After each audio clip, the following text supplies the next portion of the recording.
अफ़गान महाजरीन एक तरह से वैसे तो आए वो जंग के बाद ही हैं। जंग जब शुरू हुई बाकायदा तौर पर उधर मुजाहिदीन और यूएसएसआर के बीच में, लेकिन उससे पहले भी जो है ना उनका एक सिलसिला आहिस्ता आहिस्ता छोटे छोटे मतलब टोलियों में कुछ ख़ानदान आने शुरू हो गए, क्योंकि वो यूएसएसआर की पॉलिसी के ख़िलाफ़ थे उस वक्त। हुकूमत की जानिब से तो यही बताया जा रहा है बार बार कि अफ़गान शहरी जो है वो मुख्तलिफ़ जराइम में मुलविस होते हैं, तो इसलिए उनको जल्द अज जल्द हम निकाल लेंगे इस मुल्क से। अफ़गान क्राइसिस इसको कह सकते हैं कि इससे अगर हम गुजर रहे हैं तो इसके लिए अगर हम अलग से एक इदारा बनाया जाए जिसमें हम अफ़गानियों की और इसमें उनकी अकाउंटेबिलिटी देखें कि उनको क्या वो इतना हक रखते हैं कि उनको वर्क परमिट दिए जाएं, क्या उनकी जो कारोबार हैं वो इस काबिल हैं कि हम उनसे कहीं ना कहीं फ़ायदा ले सकते हैं और वो भी इस मुल्क से फ़ायदा ले सकते हैं। तो मिलजुल के काम ये होगा।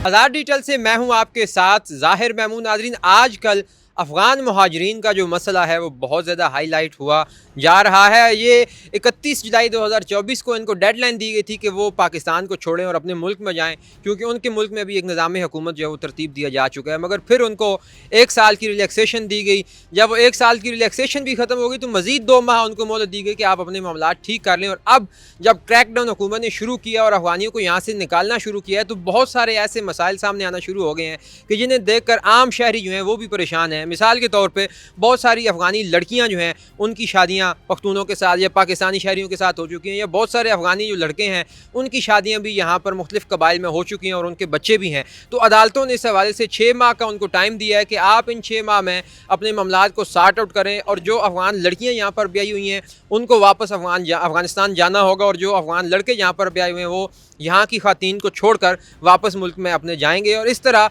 जो उनके बच्चे हैं वो बीच में पिस जाएंगे। बहुत सारे तो अफ़गानी ऐसे हैं जो 1979 से यहाँ पर आबाद, उनकी दूसरी नस्लें यहाँ पर आबाद, उनके बहुत बड़े बड़े बिजनेसेस हैं। इस हवाले से हमारे साथ कुछ एक्टिविस्ट बच्चे हैं जो शहरी हैं पाकिस्तानी और इस बारे में बड़ी जानकारी रखते हैं। उनसे हम बात करेंगे और जानेंगे कि अफ़गान महाजरीन के इन मसाइल पर उनकी क्या राय है। अस्सलाम वालेकुम जी, क्या हाल है?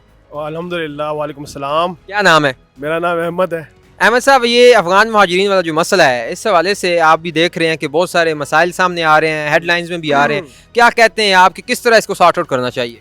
देखें ज़ाहिर भाई, 1970 से जब से जो है ना रूस अफ़गानिस्तान में आया ना, उसके बाद से अफ़गान महाजरीन एक तरह से वैसे तो आए वो जंग के बाद ही हैं। जंग जब शुरू हुई बाकायदा तौर पर उधर मुजाहिदीन और यूएसएसआर के बीच में, लेकिन उससे पहले भी जो है ना उनका एक सिलसिला आहिस्ता आहिस्ता छोटे छोटे मतलब टोलियों में कुछ ख़ानदान आने शुरू हो गए, क्योंकि वो यूएसएसआर की पॉलिसी के ख़िलाफ़ थे उस वक्त, और जो खल्क हुकूमत थी उसके ख़िलाफ़ थे। तो वो उसके बाद जो है उनका एक सिलसिला शुरू हुआ 1979 के बाद ना, बाकायदा एक पूरा का पूरा एक 10-15 मिलियन अफ़गान जो हैं वो पाकिस्तान में आए, इधर उनको सेटल किया गया। जनज़िया के दौर में इधर सेटल किया गया। फिर उसके बाद ज़ाहिरी बात है उनके जो है उनके बच्चों ने इधर पढ़ा, उधर इन्होंने कारोबार शुरू किया। बाकायदा हमारी मईशत के अंदर जो है उनकी कंट्रीब्यूशंस थी, और फिर उनकी शादियाँ हुई इस जगह पर। अब जिस तरह आप बता रहे हैं ना कि शादियों का मसला है कि ख़वातीन इधर शादी हैं और उनके मर्द जो है वो पाकिस्तानी शहरियों के साथ जो है उनकी शादी हुई हुई है, तो मेरे ख़्याल में हुकूमत को देखना चाहिए, क्योंकि दुनिया में होता है कि जिस जगह का कोई नेशनल होता है तो उसके साथ मैरिज हो जाए तो वो जो मैरिज वाला जो होता है उसको नेशनलिटी मिल जाती है दूसरे जो कपल को, मतलब उसके साथ होता है ना कि अगर शौहर है उसकी बीवी अगर अफ़गानी है तो उसको पाकिस्तानी नेशनलिटी मिलनी चाहिए, और अगर कोई जो है वो शौहर उसका जो है वो अफ़गानी है तो उसको भी पाकिस्तानी नेशनलिटी मिलनी चाहिए, और इधर कंपलसेट करना चाहिए, कानून साजी करनी चाहिए। फिर इधर कारोबार है उनको रेगुलराइज करना चाहिए, उनको बाकायदा इस जगह पे वर्किंग वीज़े परमिट जो है वो जारी करनी चाहिए, उनको जो है बाकायदा कौमी धारे में लाना चाहिए, ताकि क्योंकि इधर उनका अरबों खरबों का कारोबार है अफ़गानियों का, और बहुत बड़ी जो है ना वो मईशत के अंदर इस वक्त कंट्रीब्यूशन कर रहे हैं मुल्क के। और देखें एक इंसानी वो भी है, बिल्कुल हम कहेंगे, क्योंकि इस जगह पे काफ़ी इवन यहाँ पंजाब में नहीं, KBK के अंदर भी ये रिजर्वेशंस होती थी अफ़गानों के हवाले से कि वो काफ़ी जराइम में मुलविस है, स्मगलिंग से लेकर जो है दहशतगर्दी, डकैती और मुख्तलिफ इस तरह के जो है संगीन जराइम में मुलविस हैं। लेकिन उसके बावजूद भी जो है आप पाँचों उंगलियां बराबर नहीं होती ज़ाहिर भाई। ठीक है, बहुत बहुत शुक्रिया अहमद नईम, आपने बड़ी अच्छी गुफ्तगू की सवाल से। मैं आपसे भी ज़रा कुछ जानना चाहूँगा कि मुझे ये बताएं कि अफ़गान मुहाजिरीन को निकालने के लिए इतनी जो उजलत से काम लिया जा रहा है, आपको क्या लगता है कि क्या वजह है इसके पीछे, क्यों इतना उनको अल्टीमेटम दिया गया कि आप जल्द अज जल्द मुल्क को छोड़ दें? अल्टीमेटम जैसे आप कह रहे हैं कि जल्द अज जल्द, तो ये तो जल्द अज जल्द नहीं है, क्योंकि साल पहले भी इनको कहा गया था कि आप अपने कारोबार समेटें और अपने जो आपके मामलात हैं वो यहाँ ख़त्म करें और वहाँ चले जाए। तो मुझे तो नहीं लगता कि ये इतनी जल्दी है। लेकिन अब ये जो बिल्कुल ये 2 माह में अब बहुत ज़्यादा इन पर प्रेशर बिल्ड किया जा रहा है, तो हुकूमत की जानिब से तो यही बताया जा रहा है बार बार कि अफ़गान शहरी जो हैं वो मुख्तलिफ़ जुराइम में मुलविस होते हैं, तो इसलिए उनको जल्द अज जल्द हम निकाल लेंगे इस मुल्क से, तो फिर जराइम का रेशो जो है वो कम हो जाएगा। लेकिन जैसे हमारे भाई ने बात की अहमद ने कि 5 उंगलियां एक बराबर नहीं होती, हमें देखना चाहिए कि जो बंदा जुर्म में मुलविस है उसको उस तरह से डील करना चाहिए, मुजरिम को जैसे डील करते हैं। अगर आपने इस कानून के मुताबिक डील करना है या आपने अफ़गानिस्तान वापस डिपोर्ट करना है, तो इन सब चीज़ों को देखना चाहिए। तो मुझे नहीं लगता कि इनको फिर इतना ज़्यादा प्रेशर करना चाहिए लोगों को, क्योंकि और जिन लोगों के कारोबार हैं उन्हें वक्त दें, क्योंकि वो आपकी मईशत का हिस्सा है। उनको आप यूँ नहीं निकाल सकते कि भाई निकले और कारोबार फ़रोख्त करें। यानी बहुत बहुत शुक्रिया जनाब। मैं आपसे बात करना चाहूँगा, अपना नाम बताइएगा। मोहम्मद मोइज़। अच्छा मोइज़ साहब, आप मुझे ये बताइए कि आपने ये गुफ्तगू सुनी हमारी सारी, हम अफ़गान मुहाजिरीन के हवाले से बात करना चाह रहे हैं कि उनको निकालने का जो है वो अल्टीमेटम दिया गया है, उनके ऊपर बड़े सारे मसाइल हैं कि वो बहुत सारे मामलात में ऐसे में मुलविस हैं कि जो पाकिस्तान के हक़ में अच्छे नहीं हैं, और फिर उनकी शादियों के भी मसाइल हैं। आपकी नज़र में क्या ऐसा हल पॉसिबल है, सस्टेनेबल हल हो कि जिससे अफ़गान मुहाजिरीन को जो है वो यहाँ पर रखा भी जा सके, और अगर उनको यहाँ पर रखा भी जा सके तो उनको किस तरह मॉनिटर किया जाए? देखिए, अगर हम अपने हमारे मुल्क में बहुत से इमिग्रेशन के और बहुत से FIA के सिक्योरिटी के हवाले से बात की जाए, अकाउंटेबिलिटी के हवाले से बात की जाए, तो बहुत से इदारे पहले से ही मौजूद हैं।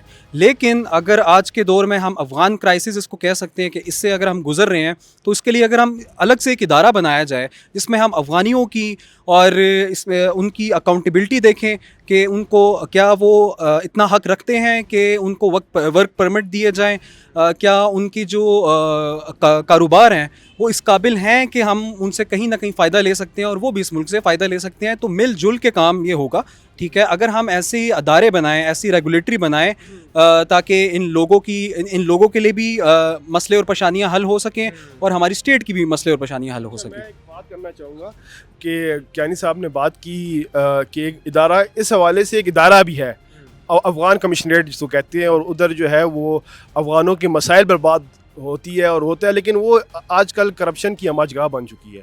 उस जगह पे जो है वो करप्शन की जा रही है, और इस हवाले से काफ़ी इदारों को भी एतराज़ात थे, जो हमारे सिक्योरिटी इदारे थे, कि उसके अंदर जो है उनको गलत तरीके से जो है जो इलीगल इधर काम कर रहे हैं, इलीगली जो है वो चल रहे हैं, उनको रेगुलराइज़ कर रहे हैं। फिर इसके अलावा नादरा के अंदर भी जो है वो काफ़ी मसाइल का सामना करना पड़ रहा था, क्योंकि नादरा के अंदर भी जो है वो अफ़गान शहरी वो पैसे दे के तो वो नेशनलिटियाँ ले रहे थे। तो वो मेरे ख़्याल में इनकी बात बिल्कुल ठीक है, और एक प्रॉपर जो है उसको सही तरीके से एक प्रॉपर इदारा जो है एक बनाना की ज़रूरत है। उसी अफ़गान जो उमूर के हवाले से अफ़गान कमिश्नरेट जो बनाया गया है बाकायदा, कि वो उसको बेहतर किया जाए ताकि वो काम करे, क्योंकि एक बहुत बड़ा हिस्सा है पाकिस्तानियों के बाद सबसे बड़ा हिस्सा जो है ना गैर मुल्कियों का इधर जो मतलब कि वो अफ़गानियों का है, और बहुत बड़ी वो कंट्रीब्यूशन कर रहे हैं मईशत के अंदर। कारोबार आप देखेंगे हर जगह, हर गली मोहल्ले में आप देखें कोई ना कोई आपको एक ना एक कारोबार अफ़गानी का मिलेगा। और उसके बाद जो है इन्होंने, क्योंकि जब गवर्नमेंट ने इनको प्रेशराइज़ किया, ये निकले इधर से, तो वो जो है फिर लोगों ने उनकी जाके उस पर कारोबार पे कब्जे किए, और ये गलत बात है। ये गलत बात है। तो नाज़रीन, असल में मामला वही है, ये सब अब आप यही बात करना चाह रहे हैं कि कानून साजी होनी चाहिए, और ये जो इतनी बड़ी तादाद में अफ़गान मुहाजिरीन अरसा दराज से पाकिस्तान में मुकीम है, अब तो उनकी नस्लें यहाँ पे आबाद हो चुकी हैं, इतने बड़े बड़े कारोबार फैल चुके हैं